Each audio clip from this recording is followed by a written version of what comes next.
non si raccontano le solite storie, qui si dà voce a quelle dimenticate.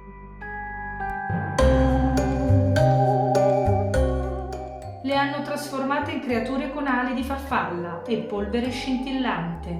Le hanno rese gentili, innocue, adatte ai libri illustrati e ai cartoni animati, ma per secoli, nella notte del solstizio d'estate, le fate furono temute. Si accendevano falò sulle colline, si raccoglievano erbe protettive, si evitavano alcuni sentieri nei boschi dopo il tramonto, perché si credeva che proprio nella notte più luminosa dell'anno il confine tra il mondo umano e quello invisibile diventasse sottile. Questa è la storia di vita, una storia fatta di sole e oscurità, di antichi dei e santi cristiani, di rituali tramandati sottovoce, di fate che non avevano nulla a che vedere con quelle dei libri per bambini. Perché quella che oggi chiamiamo semplicemente festa del solstizio, un tempo era una delle notti più magiche e inquietanti dell'anno.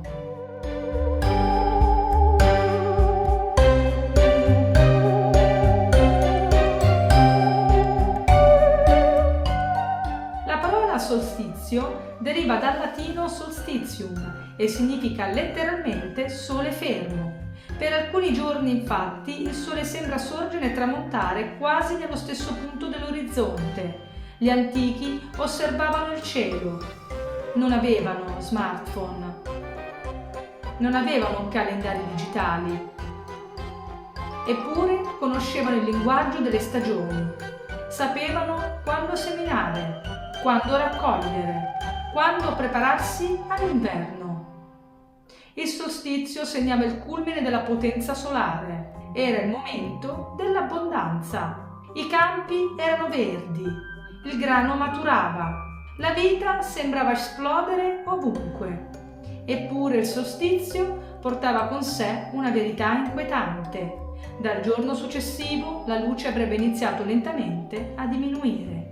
Il sole era al suo massimo splendore, ma il suo declino era già iniziato. Una lezione che oggi abbiamo dimenticato, perché viviamo inseguendo una crescita infinita, senza accettare che la natura funzioni attraverso cicli.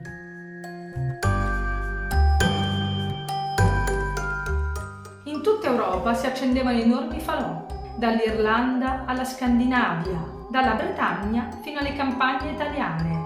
Le persone danzavano attorno alle fiamme, le coppie saltavano il fuoco tenendosi per mano. I giovani attraversavano i falò per attirare fortuna e fertilità.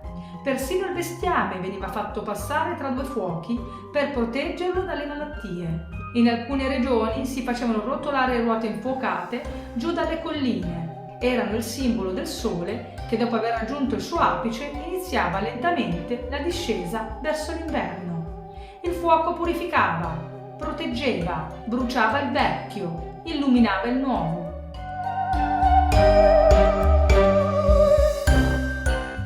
Potremmo pensare che tutto questo appartenga soltanto al passato, a un mondo fatto di superstizioni e racconti dimenticati.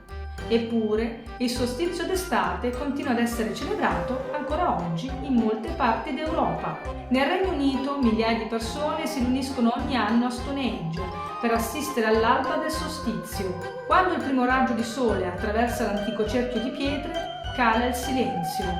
C'è chi prega, chi canta, chi medita, chi semplicemente osserva. Per alcuni è una celebrazione spirituale, per altri un legame con il passato, per altri ancora è il desiderio di sentirsi parte di qualcosa di più grande. In Svezia il Midsommar è ancora oggi una delle feste più importanti dell'anno. Le persone intrecciano corone di fiori, decorano un grande palo ricoperto di foglie e ghirlande. Danzano attorno ad esso, le famiglie si riuniscono, si canta, si mangia insieme e tra sorrisi e tradizioni sopravvive un'antica credenza. Le giovani donne raccolgono 7 fiori diversi e li pongono sotto il cuscino nella speranza di sognare il volto della persona amata. In Islanda si racconta ancora che nella notte di mezz'estate la natura mostra il suo volto più misterioso. Secondo il folklore, le mucche acquisirebbero il dono della parola. Le foche potrebbero assumere sembianze umane e chi si rotolasse nella rugiada del solstizio potrebbe ottenere salute e buona fortuna. In Lettonia, durante la festa di Giani, enormi falò illuminano ancora la notte. Si canta fino all'alba. Si indossano corone di quercia e di fiori, perché si crede che vegliare durante questa notte porti prosperità e protegga dalle influenze maligne. Anche in Finlandia, durante lo Janus, i laghi si riempiono di falò e celebrazioni. Le persone si ritirano nelle case di campagna, onorano la luce e attendono insieme il sorgere del nuovo giorno. Forse è proprio questo l'aspetto più sorprendente. Nonostante i secoli trascorsi, nonostante la tecnologia, continuiamo ad accendere fuochi, a raccogliere fiori, a vegliare nella notte più luminosa dell'anno, come se una parte di noi ricordasse ancora ciò che gli antichi sapevano, che esistono momenti in cui il cielo, la terra e l'essere umano sembrano tornare a parlare la stessa lingua.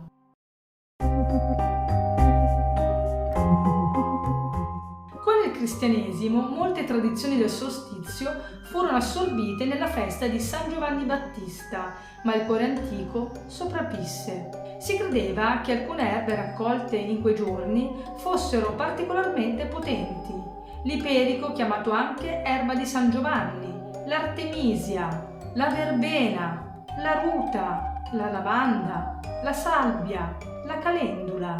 Le donne uscivano all'alba, raccoglievano le piante ancora umide di rugiada, le facevano essiccare, le conservavano nelle case come protezione per tutto l'anno. Da questa tradizione nasce anche l'acqua di San Giovanni, una semplice bacinella riempita d'acqua e fiori lasciata all'aperto durante la notte. Al mattino ci si lavava il viso per attirare salute, bellezza, fortuna e protezione.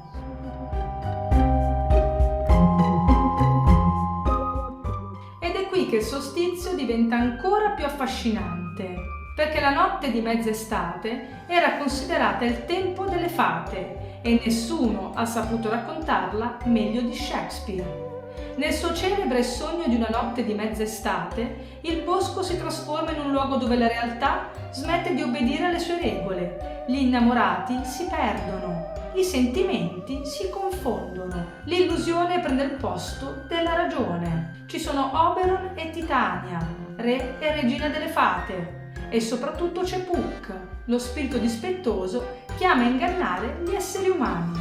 Shakespeare non inventò queste credenze, le raccolse dal folklore del suo tempo, perché nell'Inghilterra elisabettiana molte persone credevano davvero che alcune notti fossero più pericolose di altre, notti in cui il confine tra i mondi si assottigliava, e la notte di mezz'estate era una di queste.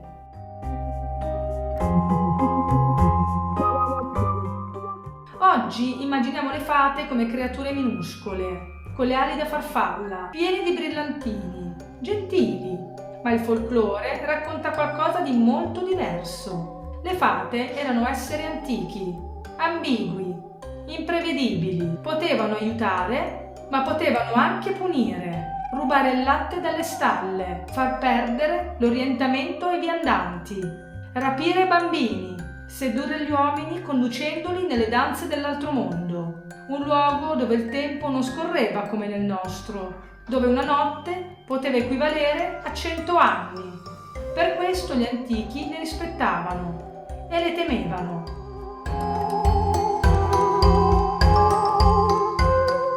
Una delle leggende più suggestive racconta del fiore di felce. La felce in realtà non produce fiori, eppure si diceva che nella notte del solstizio sbocciasse per un solo istante. Chi fosse riuscito a trovarlo avrebbe ottenuto fortuna, ricchezza, la capacità di comprendere il linguaggio degli animali e di vedere i tesori nascosti. Ma il fiore era custodito dagli spiriti e quasi nessuno riusciva a portarlo via.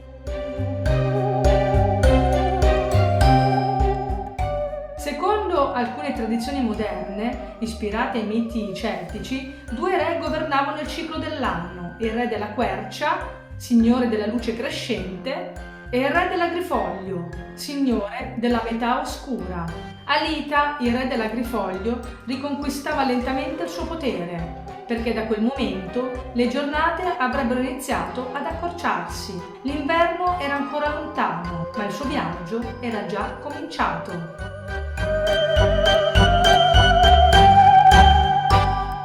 Forse il vero significato del solstizio non è trattenere la luce, ma imparare ad accettare il cambiamento. Anche il giorno più lungo finisce, anche il sole tramonta, anche ciò che sembra eterno si trasforma. La natura non conosce l'immobilità, solo il ciclo: nascita, crescita, pienezza, declino, riposo e rinascita. E forse anche noi dovremmo ricordarcelo. Non siamo fatti per splendere continuamente, siamo fatti per seguire il nostro ritmo.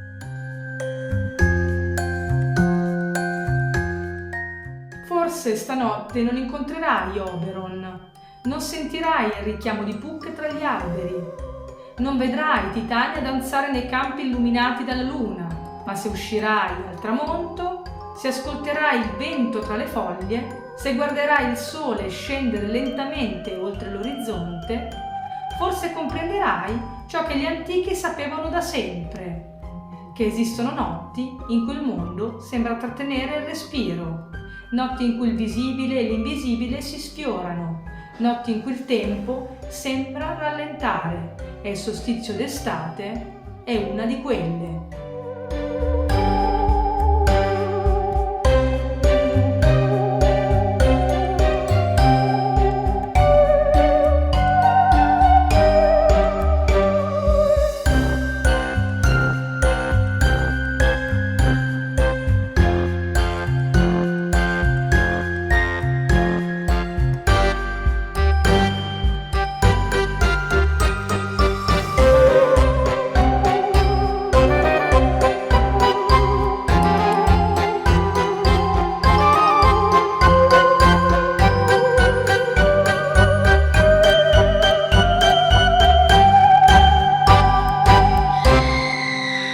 Se ti piacciono le storie che non vengono addolcite, iscriviti al canale e lascia un like. Qui si raccontano le storie che non finiscono nei libri per bambini.